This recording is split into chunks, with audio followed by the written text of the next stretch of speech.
જો 5 વાગ્યા છે અને તેજુબેન આપણા ઉઠી ગયા હતા એટલે આપણે રેડી બેડી થઈ અને માધવપુરના મેળામાં પહોંચી ગયા છે. અને ટ્રાફિક તમે ખાલી જોવો કેટલી ટ્રાફિક છે અહીંયા. જો કલાકારો ને બધા હોય ને અલગ અલગ રાજ્યના ડાન્સ ને આ ને તેને બધું ત્યાં થતું હોય. અહીંયા તો અમે નહોતા ગયા ખોટો ટાઈમ વેસ્ટ કરવા. પછી અમે ડાયરેક્ટ અંદર જ હોયા ગયા કારણ કે ત્યાં ખોટું મેદાન છે ખાલી, બીજું કાંઈ નથી. અને પછી અમે અંદર અલગ અલગ રાજ્યના ને એવું બધું વેચતા ને હોય ત્યાં ગયા. અને અહીંયા જો ડેકોરેશન બહાર કેટલું મસ્ત હતું ફોટા પાડવાનું.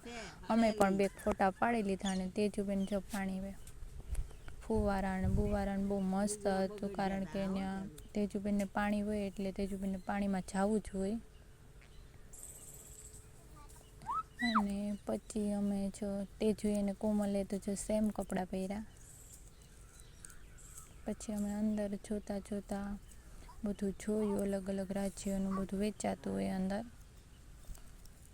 જો આ ફૂલને કેટલા મસ્ત હતા. ડ્રેસને એવું ઓછું હોય, મોતીના સેટ ને એવું બધું વધારે હોય, ફૂલ ને એવું પર્સ ને એવું વધારે હોય. પછી અમે ફટાફટ બહાર નીકળી ગયા અને અંદર એસી પણ હતી. બહુ મજા આવી ગઈ, ગરમી નહોતી થતી.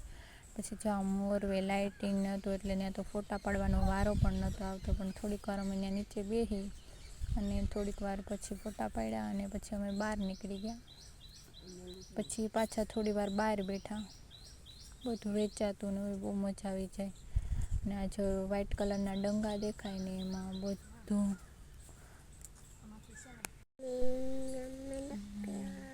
પછી જો અમે થોડીક વાર બેસી અને પછી અમે બ્રેક ડાન્સમાં બેઠા. બ્રેક ડાન્સમાં બેસવાની બહુ મજા પડી ગઈ. તેજુને પણ પહેલી વાર બેહાડી હતી એટલે એને રડવું નહોતું આવતું ને મજા આવી ગઈ હતી.